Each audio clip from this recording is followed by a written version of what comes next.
చర్చలకు పోతా చంద్రబాబుతో మాట్లాడతాడు రేవంత్ రెడ్డి.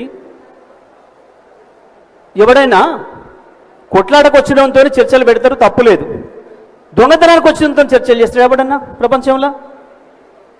నీ ఇంట్లో దొంగతనంతో వచ్చినోనికి, దొంగతనం కొరకు వచ్చినోనికి కూర్చోబెట్టి చర్చ చేస్తావా? ఏమి దొబ్బిపోదామని వచ్చినావు, ఎంత దొబ్బిపోదామని వచ్చినావు, నా ఇంట్లో ఉన్న 10 తులాల బంగారం వేసుకుపోతావా, 5 ఉంచిపోతావా అని చర్చ చేస్తావా?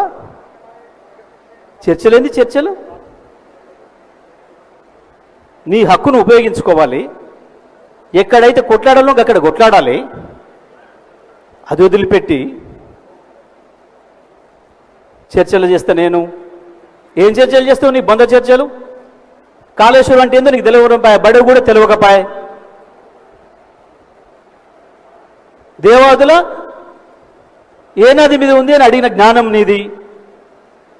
బనకసిర అంటే ఏంది, అది ఏ ఊర్లో ఉంది, తెలంగాణదా ఆంధ్రదా, ఉంటే అది ఏ జిల్లాలో తెలియకపోయా. ఏం చర్చలు చేస్తావు నువ్వు చంద్రబాబుతో?